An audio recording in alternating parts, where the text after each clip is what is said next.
प्रिय दर्शकों, नमस्कार। एक बार फिर से उपस्थित हूं आप सबके सामने विश्लेषण जन्म कुंडली का इस कार्यक्रम के अंतर्गत। आज जिनकी कुंडली लेकर के आया हूं, ये वो कार्यक्रम है जो मैं प्रायः शुक्रवार को लेकर के आता हूं, जो बड़ा बनता है और जिसके 2 पार्ट बनते हैं। शुरू करते हैं आज का कार्यक्रम। कहीं नहीं जाना है, बिल्कुल बन के रहिएगा।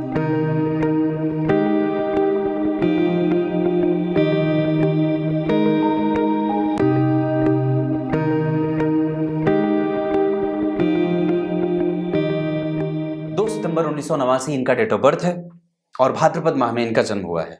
सबसे पहले इनका जो संवत्सर है वो चित्रभानु संवत्सर है। इस संवत्सर में जन्मे होने का प्रभाव व्यक्ति को प्रभावित करने वाला, दूर देश की यात्रा करने वाला, मजबूत इच्छा शक्ति वाला और हमेशा ही मेहनत करने में तत्पर रहने वाला बना देगा।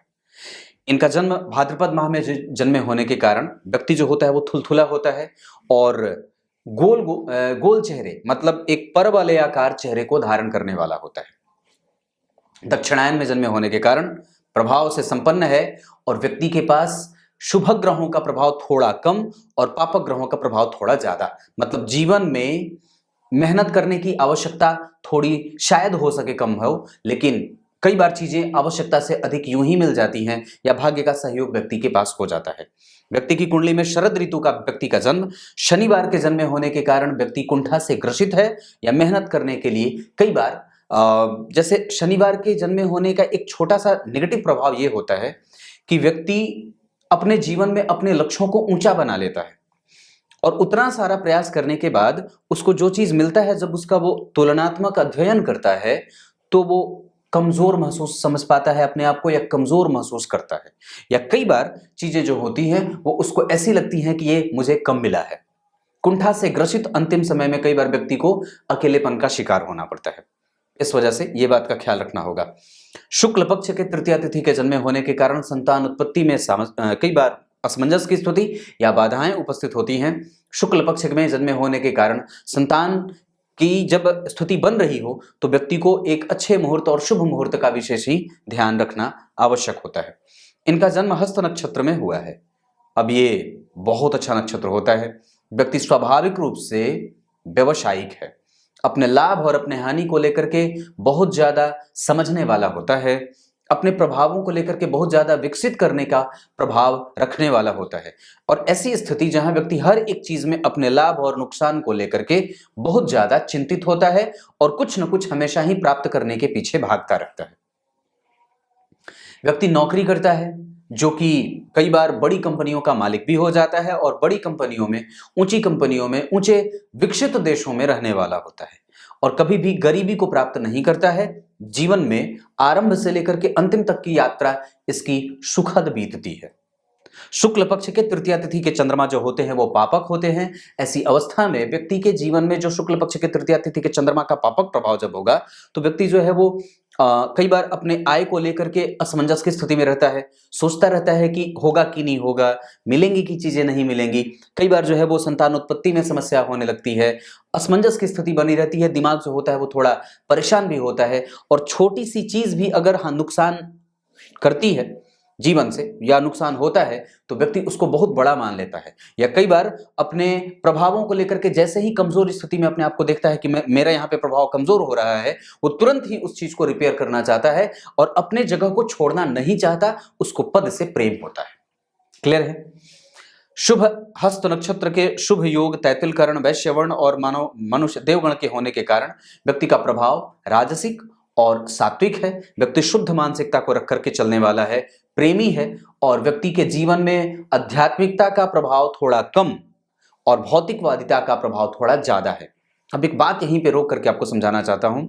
आप चाहे कहीं भी चले जाएं, जमीन के अंदर कितने भी नीचे चले जाएं और इस भूमंडल से बाहर कहीं चले जाएं, ग्रह का प्रभाव आपको जरूर ही प्रभावित करता है।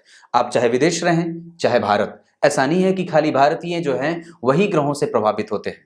आप कहीं भी रहेंगे ग्रह का प्रभाव हमेशा होता है। एक बात और बता देता हूं, अगर आपकी कुंडली में जब मैं देख रहा हूं तो केंद्र में गुरु नहीं है, शत्रु की राशि में बैठे हैं।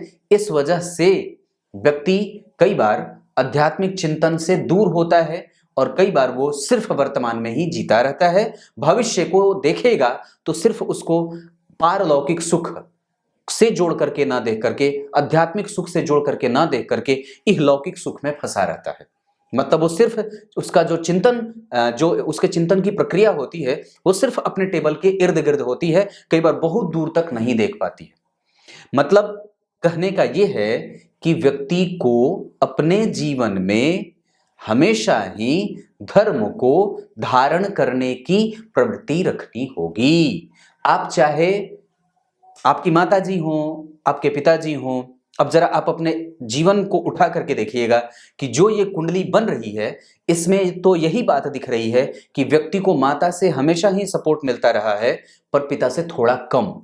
कई बार व्यक्ति जो है वो धन के लिए मशक्कत बहुत ज्यादा करता है और अपने पोजीशन को बरकरार रखने के लिए उसको चौगुनी मेहनत भी करनी पड़ेगी। व्यक्ति के जीवन में हमेशा ही अपना प्रभाव और अपना दबदबा बनाए रखने के लिए हमेशा अपने आप को अपडेट करने की बहुत ज्यादा आवश्यकता भी पड़ी है।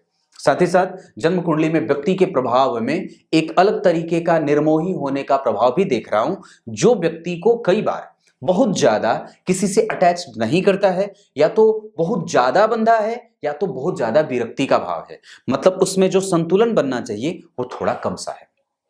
ध्यान से समझिएगा, आपके जीवन में किसी भी चीज का संतुलन में होना बहुत आवश्यक है। अगर वो संतुलित नहीं है, इसका मतलब है कि कोई एक सर्रा खाली छूटा है या बाकी है। क्योंकि अगर कपड़ा सिलने चलते हैं तो सुई में धागा लगाने के बाद धागे के दूसरे छोर पे बांधने की आवश्यकता पड़ती है। अगर वो धागा बंधा नहीं जाएगा तो आप सिल भी नहीं पाएंगे। निस्संदेह अगर कपड़ा सिलना है तो कपड़े में छिद्र भी करना होता है सुई के द्वारा। तो कहने का मतलब यह है कि आपको जीवन में संतुलन बनाने का प्रयास बिल्कुल ही करना चाहिए और हमेशा ही अपने आप को धर्म से जोड़ करके देखना चाहिए। आपका धर्म आपके कर्म से कितनी दूर बसा हुआ है, आप अपने माता के नेचर से कितने ज्यादा मिले हुए हैं। क्योंकि इस कुंडली में जो मैं देख रहा हूं उसमें बाहर से कुछ और अंदर से कुछ और दिख रहा है। कई बार ऐसा क्यों, बताता हूं, ध्यान से समझिएगा। आज की कुंडली विश्लेषण थोड़ी अलग प्रक्रिया वाली है। सुख भाव को देखिए, यहाँ सूर्य और मंगल बैठे हैं शुक्र के नक्षत्र में, जो लग्नेश होने के साथ साथ छठे भाव का अधिपति होकर के द्वितीय भाव से चतुर्थ भाव में तीन शुभग्रह, जिसमें से चंद्रमा नैसर्गिक रूप से शुभग्रह होकर के इस कुंडली के लिए वर्तमान रूप में पापग्रह की भूमिका में है। मतलब क्या है कि व्यक्ति के पास धन का सुख, वाणी का सुख, और ये दोनों मिलने के बाद यहाँ पे धन के प्रभाव को कमजोर करते हुए गुरु थोड़े से व्यक्ति के वैचारिक स्थिति में बहुत ही ज्यादा साफ गोई से अपनी बात रखने वाला बना देते हैं। व्यक्ति गंभीर वाणी का इस्तेमाल करेगा क्योंकि शनि का प्रभाव सातवीं दृष्टि से द्वितीय भाव को प्रभावित कर रहा है। यहाँ पे जो सूर्य और मंगल को आप देख रहे हैं, यहाँ सूर्य और मंगल 16 डिग्री के सूर्य और 25 डिग्री के मंगल, ये दोनों बलवान और बल से युक्त है। लेकिन गौर करिए तो यहाँ पे राहु का भी तो प्रभाव पड़ेगा। तो राहु के प्रभाव के कारण व्यक्ति जो है वो कई बार ईगोसेंट्रिक हो जाता है और सिर्फ अपनी बात पे अड़ जाता है। किसी भी काम को लेकर के वो कई बार बहुत ज्यादा जिद की अवस्था में भी आ जाता है, जो उसको बहुत ही ज्यादा प्रोफेशनल बना देता है। समझने की बात है, आप बहुत ज्यादा प्रोफेशनल भी नहीं हो सकते और बहुत ज्यादा पर्सनल भी नहीं हो सकते। आपकी कुंडली में दशम स्थान बहुत मजबूत बना है क्योंकि राहु 11। देखिए एक बात, आप ज्योतिष नहीं जानते और हो सकता है कि जो लोग ये कार्यक्रम देख रहे हो उनको ज्योतिष बहुत अच्छे तरीके से समझ में भी ना आती हो। कुंडली के 12 भाव होते हैं, मतलब 12 घर। ये पहला घर, ये दूसरा घर, ये तीसरा घर, ये चौथा घर, ये पांचवां, ये छठा, ये सातवां, आठवां, नौवां, 10वां, 11वां, 12वां। जन्म कुंडली में 12 घर होते हैं। 12 राशियों के लिए ये प्रायः 12 घर समर्पित होते हैं। इनमें विभिन्न राशियां बनी होती हैं। जन्म कुंडली के प्रत्येक जीव के लिए एक अलग कुंडली परमात्मा के द्वारा सौंपी जाती है। ये कुंडली सिर्फ आपकी है और इसके उत्तर सिर्फ आपके होंगे। ये कुंडली सिर्फ आपकी है, बशर्ते इस कुंडली को देखने का तरीका कई 100 तरीके हो सकते हैं कुंडली को देखने के। साथ ही साथ ये कुंडली में, आपकी कुंडली में लग्न ये होता है और ये धन का भाव होता है। यहां से आपके जीवन का पराक्रम विचार किया जाता है कि कुछ इसका सुख कितना है। यहां से ये आपका संपूर्ण मानसिक स्टेबल होना, मन कितना स्टेबल है। मानसिक वैचारिक मतभेद जब कभी भी बनते हो तो उसके लिए जन्म कुंडली में इस भाव को देखा जाता है। जब संतान का सुख देखना हो तो इस भाव से भी देखा जाता है। व्यक्ति की कुंडली में जीवन में जो कंपटीशन बनते हैं वो जन्म कुंडली में यहां से देखा जाता है। व्यक्ति के जीवन में जो बाधाएं होती हैं उससे संबंधित समस्या जो अगर है वो कब खत्म होगी, उसको इस भाव से देखा जाता है। व्यक्ति के जीवन में जो प्रत्येक दिन का इनकम होता है वो यहां से देखा जाता है। यहां से आपके जीवन में परमानेंट और लंबी दूरी तक की यात्रा, साथ ही साथ व्यक्ति परमानेंट जो है वो कहीं चला जाता है, खोजबीन में चला जाता है। ध्यान का ये भाव होता है, धारणा समाधिस्थ होता है। यहां धर्म, धर्म का सुख समाधि में है। धर्म, ये धर्म है, आपके साथ आपका धर्म हो कितना खड़ा है, आपके पूर्वजों का आशीर्वाद कितना है, आप धार्मिक कितने हो, ये भाव विचार करता है। यहां से आपका कर्म देखा जाता है। आपके जीवन में जो करियर वाला पोर्शन है वो कितना सुदृढ़ है, कितना मजबूत है, कितना स्ट्रांग है, वो यहां से देखा जाता है। एकादशवें भाव से आपके जीवन में जो भी चीज जीवन के अंतिम समय तक आप प्राप्त कर चुके होते हैं वो यहां से देखा जाता है। और 12वें भाव से आप अब आएंगे या दोबारा नहीं आएंगे। वस्तुतः जीवन का परम लक्ष्य यही होना चाहिए कि दूर तक भेदन किया जाए, अपने नेत्र की ज्योति को बढ़ाया जाए, भौतिकीय धरातल पे नहीं, अपने दिमाग। मैंने कई बार ये बात कार्यक्रम में कही है कि देखने के लिए भगवान ने नेत्र आगे दे रखे हैं, पर इस दुनिया में जो चीज आपके नेत्र से नहीं दिख रहे उसको देखने की जो शक्ति है वो दिमाग के पिछले हिस्से में है, जो कि साधना के द्वारा, पूजा के द्वारा, मंत्र जप के द्वारा, पूर्वजों के आशीर्वाद के द्वारा, माता के आशीर्वाद, पिता के आशीर्वाद, बड़े भाई, बड़े पुत्र, बड़े जो हमारे पूर्वज होते हैं उनके आशीर्वाद से, और हमारे खुद के परमात्मा के प्रति हमारी शरणागत वत्सल की स्थिति जो है वो कितनी मजबूती से है कि हम उसके प्रति कितने, उस शरणागत वत्सल भगवान के प्रति हम ईमानदारी बरत रहे हैं, उससे ये बात निर्भर करती है कि आप परमात्मा को लेकर के कितने इंकित हो रहे हैं, उसके प्रति आपका कंसंट्रेशन लेवल कैसा है। जैसे आप अगर काम करते हैं तो उसके प्रति आपका कंसंट्रेशन बढ़ता है, ठीक उसी तरीके से आपके जीवन में धर्म का प्रभाव कितना है, ये जब करने लगेंगे तो ये कब होगा, ये मंत्र के जप से, ध्यान धारणा समाधि पूजा आदि करने से, मंत्रों के जप से ये चीजें आती हैं। तो ये कुंडली बताती है। और जीवन में जो कोई भी व्यक्ति सोच रहा हो, अगर आपके जीवन में अभी धर्म का प्रभाव कम है, अभी आप हो सकता है प्रोफेशनल ज्यादा हो, पर एक समय ऐसा आता है जब व्यक्ति पूर्णतया बदल जाता है, पूर्णतया उसके जीवन में पूर्णतया सीधा का उल्टा हो जाए, उल्टा का बिल्कुल सीधा हो जाए। तो ये सारी जो चीजें और ये जो सारे प्रक्रम चलते हैं वो सब जो है वो जन्म कुंडली पर आधारित होते हैं, और निस्संदेह इनका कहीं ना कहीं छोटा सा भी संबंध होगा वो आपके जीवन को प्रभावित करता है। और ये विज्ञान है पूर्णतया, ये कोई अंधभक्ति नहीं है या फिर कोई ढकोसले वाली बात नहीं है, इसके पीछे कई मिलियन ग्रंथ लिखे गए हैं, ये समझने की बात है। तो मैं यहाँ पे ये बोल रहा था कि जन्म कुंडली में सूर्य और मंगल का प्रभाव व्यक्ति के जीवन को बाहर से चकाचौंध और अंदर से थोड़ा मसोसा हुआ सा करवाएगा। मतलब थोड़ी सी घबराहट है, थोड़ा सा अकुलाहट है, थोड़ा प्रभाव कमजोर हो रहा है, ऐसी स्थितियां बन रही हैं। मतलब कहने का यह है कि आपको अपने जीवन के संपूर्ण शांति के लिए सूर्य की आराधना करनी है, क्योंकि ये यहाँ पे मजबूत होकर के बैठे हैं। तो इनको इस बात के लिए आपको मनाना होगा कि इनका प्रभाव और इनका तेज कभी ज्यादा और कभी कम ना हो, क्योंकि यहाँ पे पापक ग्रहों के बैठने से कई बार जो सुख होता है, जो संपूर्ण सुख, चाहे वो घर का हो, चाहे वो पत्नी का हो, चाहे बेटे का हो, चाहे माता पिता का हो, आपकी कुंडली में माता का ये भाव होता है। आपकी कुंडली में अगर माता कभी भी बीमार पड़ेंगी तो उसके लिए इस भाव को सबसे पहले देखा जाएगा, सबसे पहले कि माता भाव कैसा बन रहा है। तो इस भाव में 5 नंबर की राशि बनी है और यहाँ के अधिपति वही बैठे हैं, सिंह राशि होती है 5वें नंबर की, और उसके अधिपति सूर्य होते हैं, मतलब उसके उस घर का मालिक यहाँ पे सूर्य हुआ और यहीं बैठा है अपने परम मित्र मंगल के साथ। तो व्यक्ति को संपूर्ण दे देगा, लेकिन वहां पे क्रूरता भी रहेगी। तो आपको अपने माता के साथ संबंधों को लेकर के कभी कभी उसमें चंद्रमा की शीतलता भी डालनी होगी, खाली गरम गरम ही नहीं डालना है, कभी कभी ठंडा भी करना है। मतलब माता के सामने खाली अपनी बात ही नहीं रखनी है, कभी कभी माता की बात भी सुन लेनी चाहिए। मेरे कहने का स्पष्ट सा अर्थ यह है। क्लियर है? आप कुंडली में खाली कर्म ही नहीं देखना है, उस पे गुरु का असर है। इसका मतलब है कि आपको अपने जीवन में बदलाव भी लाना होगा। जब आपकी कुंडली में अभी गुरु की दशा चल रही है, अगर अपने आप को बदलना चाहते हैं और बदलने का मौका ढूंढ रहे हैं, तो निस्संदेह आप अभी बना सकते हैं। अभी अपने नेचर को आप अलग तरीके का पेश करना चाहते हैं, बनाना चाहते हैं, तो बिल्कुल आपकी कुंडली में ऐसी स्थिति चल रही है। अभी वृषभ लग्न की कुंडली, ये लग्न है, वृषभ लग्न की कुंडली के लिए अष्टम भाव और एकादशवें भाव के अधिपति, 8वें भाव और 11वें भाव के 11वें भाव के अधिपति गुरु होते हैं, जाकर के धन भाव में अकेले बैठे हैं। यहां पे इनका अकेले बैठना थोड़ा कमजोर होगा और राहु के नक्षत्र में बैठ करके राहु से दृष्ट हैं। राहु की 5वीं दृष्टि और गुरु की 9वीं दृष्टि इस भाव पे, तो गुरु और राहु का संबंध व्यक्ति को हमेशा ही इस दबाव में रखेगा कि आपकी जगह लेने को कई लोग तत्पर तैयार हैं।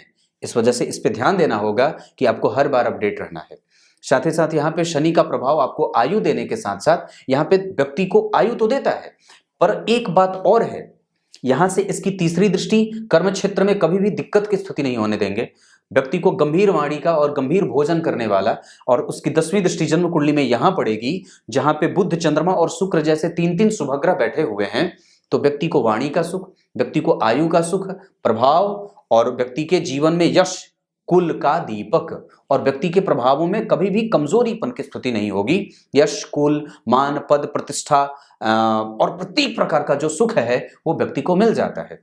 साथ ही साथ व्यक्ति को दीर्घ जीवी बना देता है, लेकिन उसकी सबसे बड़ी समस्या है कि वो कई बार अपने काम की प्रशंसा सुनना चाहता है और दूसरे के द्वारा सिर्फ प्रशंसित होना चाहता है। जैसे ही आपको अगर कोई आपकी बुराई बताने लगता है, आप तुरंत उठ करके चले जाते हैं। ये स्थिति नहीं होनी चाहिए, क्योंकि आपके पास लग्न में रोहिणी नक्षत्र का बना है। ऐसी स्थिति में व्यक्ति जो होता है वो थोड़ा बचकानी हरकतें भी करने वाला हो जाता है, गंभीर होने के साथ साथ। गंभीर कम है, बचकाना ज्यादा है। जीवन में चीजें जो भी मिलेंगी वो चूंकि लग्न में भूमि तत्व की राशि बनी है, स्थिर लग्न बना है, वृषभ लग्न स्थिर लग्न होता है, चीजें धीरे धीरे पर सामान्यतः सब कुछ मिले। आपको बाहर की चकाचौंध वाली जो दुनिया है उससे थोड़ा अपने आप को, उस लाइमलाइट से थोड़ा बाहर करके अपने आप को बैलेंस करने के लिए परमात्मा के पीछे भागना होगा। क्यों ऐसा? क्योंकि जन्म कुंडली का 5वां भाव बली है, यहां का अधिपति यहीं बैठा है। हालांकि शुक्र इसका उच्च भंग भी कर रहे हैं। दोनों ग्रहों के एक साथ आ जाने से चंद्रमा भी जन्म कुंडली में 3य भाव के अधिपति आकर के संतान उत्पत्ति में कभी कभी बाधाएं, और साथ ही साथ उसमें कभी कभी, अब जरा गौर करिएगा, तो इस भाव से गुरु केंद्र में है, संतति का सुख है और अभी दशा भी संतति की प्राप्त करने वाली जो चल रही है। तो ऐसी स्थिति में अभी भी व्यक्ति जो है वो संतति का प्रयास करना चाहता है तो बिल्कुल कर सकता है। सूर्य और मंगल का प्रभाव यहां बन रहा है। सूर्य और मंगल यहाँ पे तेजोमय स्थिति में है, यहाँ पे बहुत ज्यादा गर्मी है, और इस वजह से कई बार दाम्पत्य भी कलुषित ना हो और कई बार माता से संबंध भी कपटपूर्ण ना हो और कई बार वहां पे राजनीति ना हो, इसका भी आपको ध्यान रखना होगा। क्योंकि राहु का संबंध जब यहाँ पे पड़ेगा तो शत्रु की दृष्टि को देखेंगे, इस वजह से हमें वहां पे बैलेंस भी क्रिएट करना होगा। क्लियर है? सूर्य आपकी कुंडली के लिए अब बता दूं, सबसे पहले तो सूर्य यहाँ के अधिपति यहीं बैठे, संपूर्ण सुख। चंद्रमा जन्म कुंडली में 3य भाव के अधिपति होकर के पंचम में बैठे। यहाँ व्यक्ति की कुंडली में बुध और शुक्र, बुध कौन है? धन भाव का अधिपति। शुक्र कौन है? लग्न के अधिपति। तो धन के अधिपति और लग्न के अधिपति और पराक्रम के अधिपति, मतलब लग्न शुक्र, धन बुध और पराक्रम चंद्रमा, ये तीनों एक साथ जब जन्म कुंडली के पंचम भाव में बैठेंगे तो व्यक्ति को सब कुछ देने वाले होंगे और व्यक्ति का परिणाम भी प्राप्त होगा। आप अगर गौर करें तो आपने अभी तक जिस चीज के लिए भी मेहनत करा है या आगे जिस चीज के लिए भी आप मेहनत करने वाले हैं वो आपको जरूर मिलने वाली है। और अभी आपकी कुंडली में वृषभ लग्न की कुंडली के लिए अच्छी दशा शनि की होती है, नवम और दशम के अधिपति जो अष्टम में बैठे हैं। गौर करिएगा, बुढ़ापा कष्ट से ना बीते, शारीरिक व्याधि ना हो, इस वजह से अपने आप को अभी से ही परमात्मा की शरणागति में डाल दीजिए। और हो सकता है कि उस समय अकेलेपन का शिकार होना पड़े, इस वजह से अभी से ही एक सामान्यतया दूरी भी बनानी होगी, चाहे वो पत्नी से हो चाहे वो पुत्र से हो। अपने आप को अलग भी रखना होगा और व्यक्ति अकेलेपन का शिकार होगा भी होगा। क्योंकि शनि राहु का संबंध जब दशम स्थान से है तो व्यक्ति प्रोफेशनलिज्म में बहुत ज्यादा अंदर तक घुसा हुआ है, उसको और भी बाहर निकलने की आवश्यकता है। वो दरअसल दूरदृष्टता की कमजोरी उसके पास देखी जा रही है, वो परम भौतिकवादी होकर के सिर्फ मेटेरियलिस्टिक हो चुका है। मैं ये बात समझा रहा हूं क्योंकि आपकी कुंडली में गुरु का प्रभाव थोड़ा कमजोर देख रहा हूं। गुरु शत्रुग्रही होकर के बैठे हैं, जिसके अधिपति जन्म कुंडली में स्वग्रही जरूर हैं, पर उनके साथ नीच के शुक्र के बैठ जाने के कारण इनका प्रभाव क्षुब्ध हो रहा है या परेशान हो रहा है।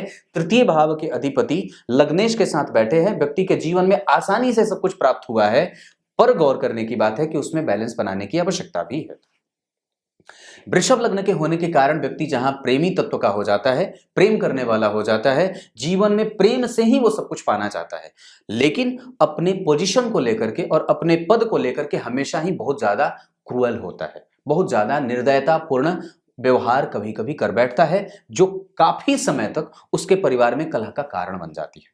आप ऑफिस के काम को अपने घर पे ना लाइए और जितना ज्यादा हो सके पर्सनल और प्रोफेशनल जीवन को बैलेंस करने का प्रयास करिए। आपकी कुंडली में सबसे मजबूत अगर कोई भाव बना है तो वो चौथा भाव, जो संपूर्ण तरीके से सुख का भाव है। आपका मेंटल जो प्रभाव है वो बहुत मजबूत है। यहाँ पे बहुत ज्यादा उत्तेजना, प्रभाव, गर्मी, उत्साह और प्रभाव देख रहा हूं। इसको और भी थोड़ी शीतलता की आवश्यकता है। क्लियर है? गुरु और चंद्रमा का एक दूसरे से केंद्र में होना, मंगल और चंद्रमा का एक दूसरे से द्वितीयादश में होना, मतलब एक ग्रह आगे दूसरा पीछे, व्यय बनाता है। कई बार मेहनत करने के बाद, कई बार जिस चीज के लिए व्यक्ति मेहनत करता है वो तो प्राप्त हो जाता है, पर फिर भी मैंने जो शुरू में बात कही थी कि मुझे ये मिलना चाहिए था, उस तरीके का भाव जागृत हो जाता है। कहने का मतलब है कि व्यक्ति को असंतोषी प्रवृत्ति का बना देता है। व्यक्ति असंतोष से युक्त होता है, उसके जीवन में चाहे कुछ भी दे दिया जाए कई बार उसको कम ही लगती है।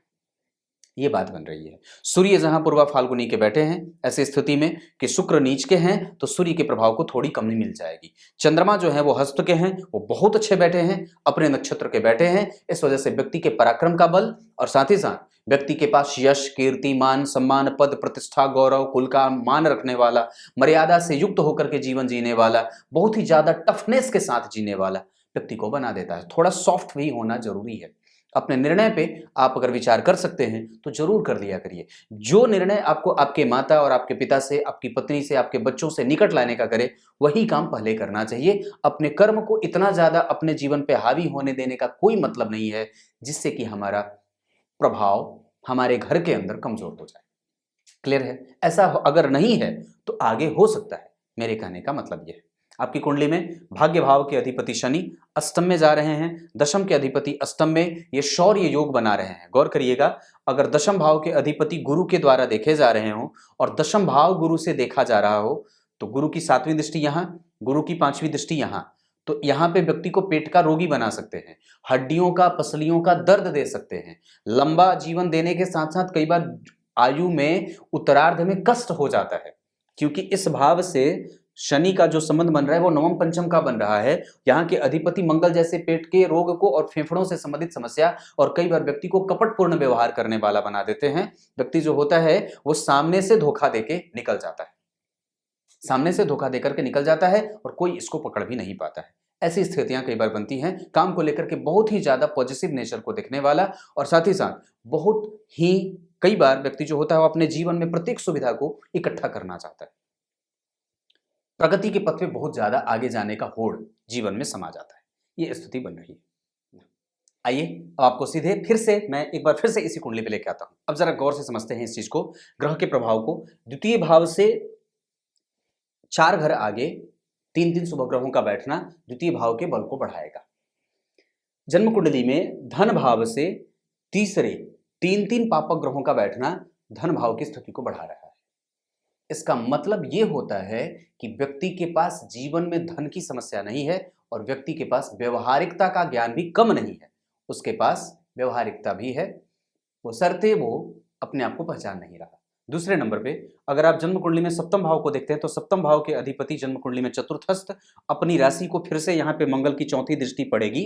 मंगल की 4थी दृष्टि तो पत्नी का, धन का, प्रत्येक दिन के इनकम का और व्यक्ति के छोटे समाज का प्रभाव बहुत बढ़िया है। वो बड़े लेवल पे भले ही पहचान ना बना पाए पर छोटे लेवल पे, अपने लेवल पे वो बहुत ही अच्छे पहचान का मालिक होता है। साथ ही साथ उसका जो जागृति एक हो या फिर जो उसकी प्रतिबिंब बनती है समाज में, वो अच्छी बनती है।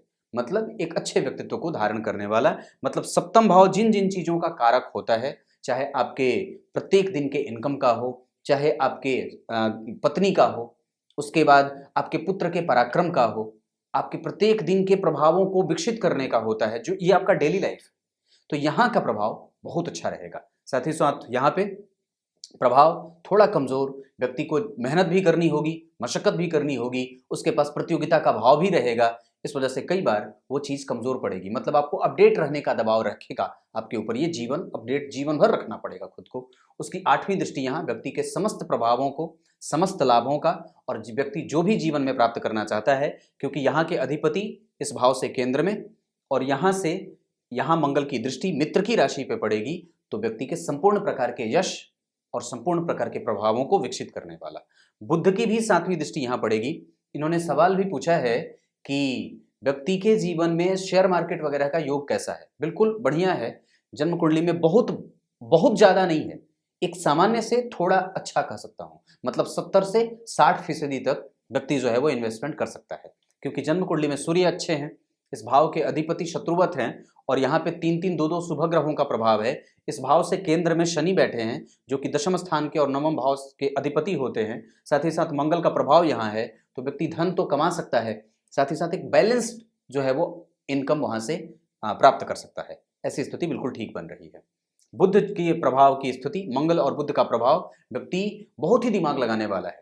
कहाँ से कैसे पैसे जुगाड़ किए जाएंगे, कहाँ से कैसे किसको ताड़ना है, कैसे किसी को अपने वश में करना है, कैसे यात्रा करनी है, कैसे प्लानिंग करना है, कैसे अपने आप को बचा करके रखना है महामारी से, दुनिया में कैसे जीना है, ये सब इसको बहुत अच्छे तरीके से आता है। मतलब वो कमीशन का अध्यक्ष, जैसे होता है ना प्लानिंग कमीशन का अध्यक्ष बनना, उस तरीके से वो दूसरों के लिए जो है वो अथॉरिटी का काम करता है। वो उसके पास इतना बल है कि वो किसी को भी सिग्नेचर कर दे तो उसका काम हो जाए, उसके पास बल होता है, कागजी बल और दिमाग का बल उसके पास बहुत ज्यादा है। मतलब इस जातक के पास बुद्ध के बाद गुरु जन्म कुंडली में अष्टम भाव के और लाभ के अधिपति, व्यक्ति के जीवन में धन को कभी कभी देर से देते हुए देखे जा रहे हैं, पेट का रोगी और कई बार व्यक्ति को गंभीर नेचर का। और साथ ही साथ यहाँ से आठवीं दृष्टि यहाँ, तो व्यक्ति को चिरंतन सुख, ध्यानस्थ, आयु का सुख, और कई बार व्यक्ति के पास बदलाव करने की क्षमता, और व्यक्ति को अपनी बात गुप्त तरीके से जाहिर करने वाला और गुप्त तरीके से क्रिएट करने वाला बना देती हैं। गुप्त तरीके से अपना काम करता है, वो कोई भी काम बहुत जल्दी बताता नहीं है किसी को। मतलब पेट का भारी और आसन का गंभीर व्यक्ति को बना देते हैं। गुरु की नवीं दृष्टि यहाँ पड़ेगी, ये थोड़े से कमजोरीपन को दिखाने वाले हैं, और यहाँ से व्यक्ति को कई बार प्रभाव से कमजोर देख रहा हूँ। इस वजह से राहु और गुरु का संबंध व्यक्ति के जीवन में कई बार परेशानी लाने वाला, पिता के कष्ट को वृद्धि में रखने वाला, राहु में सूर्य, राहु में मंगल, राहु में शनि, ये सारी चीजें थोड़ी थोड़ी कमजोरी वाली बन रही हैं। व्यक्ति को इन सब चीजों पर ध्यान देना होगा। वृषभ लग्न की कुंडली के लिए गुरु बहुत अच्छे नहीं होते।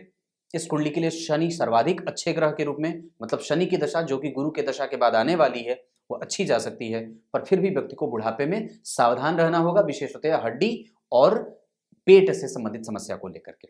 क्लियर है, ये बात यहां तक बनी। इस कुंडली के लिए मंगल भी बहुत अच्छे नहीं होते, मारक होते हैं। तो मंगल की दशा, खास करके गुरु में मंगल तो अच्छे होंगे क्योंकि दोनों मित्र होते हैं और तृतीय एकादश में बैठे भी हैं, पर फिर भी मंगल की दशा में व्यक्ति को अपने माता के स्वास्थ्य को लेकर के, अपने व्यय को लेकर के, अपने पत्नी के स्वास्थ्य को लेकर के, और अपने ऊपर किसी भी तरीके से कोर्ट केस मुकदमा झगड़ा लड़ाई, इन सब चीजों को लेकर के नहीं होना चाहिए। 12वें के भी अधिपति हैं, चतुर्थ में बैठे हैं, इस वजह से माता के स्वास्थ्य को और माता के चिंता के कारण व्यक्ति को कई बार माता की चिंता बढ़ जाती है या बढ़ा दी जाती है।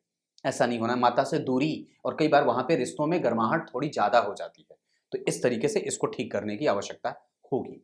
ये मंगल की बात थी, बुद्ध की बात थी, गुरु की बात थी। अब शुक्र की बात करता हूं। शुक्र भी यहां देख रहे हैं, तो इस भाव को जरा देखिए, तो इस भाव से चतुर्थस्थ के अंदर ये भाव जागृत हो रहा है। इस भाव पे मंगल की दृष्टि आठवीं, इस भाव पे 3-3 ग्रह यहां से देख रहे हैं। इसका मतलब है कि निसंदेह जो एकादशवां भाव है वो व्यक्ति का क्षुब्ध भी हो रहा है। कई बार व्यक्ति जो है वो प्राप्त करते करते भी कई बार बुध चंद्रमा की दशा में या शुक्र की दशा में रह जाए, तो साहस ज़्यादा लगाना पड़ता है, बल ज़्यादा लगाना पड़ता है। तो जब कभी भी जीवन में ये स्थिति लगे कि बल ज़्यादा लगा रहा हूँ फिर भी चीज़ें प्राप्त नहीं हो रही हैं, तो गौर से समझने की बात होगी कि उस समय आपको गणेश जी की पूजा या गणेश जी के मंत्रों का जप, वो मैं आपको भेज दूँगा, वो आप करते रहें।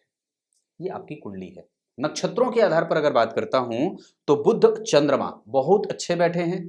शुक्र चित्रा नक्षत्र में व्यक्ति को पेट का रोग और कई बार व्यक्ति के जीवन में पेट से संबंधित गंभीर बीमारी का खतरा भी पैदा कर देते हैं।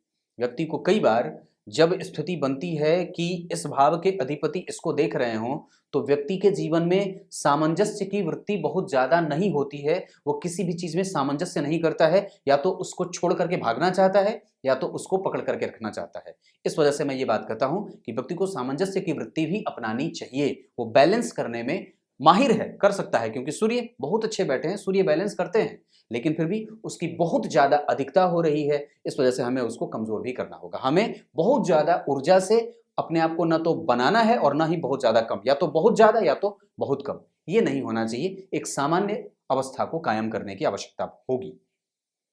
राहु का प्रभाव, जन्म कुंडली में शनि का प्रभाव बता चुका हूं। शनि यहां देख रहे हैं, कर्म क्षेत्र बिल्कुल ठीक है। गंभीर वाणी, गंभीर काम और गंभीर क्षेत्रों में काम करने वाला। साथ ही साथ शनि की स्थिति ये है, भवन, भूमि, वाहन, इन सब की दशाएं अभी चल रही हैं। व्यक्ति आराम से ले सकता है, क्योंकि इस भाव के अधिपति यहीं बैठे हैं, मंगल के साथ इसका संबंध बन रहा है।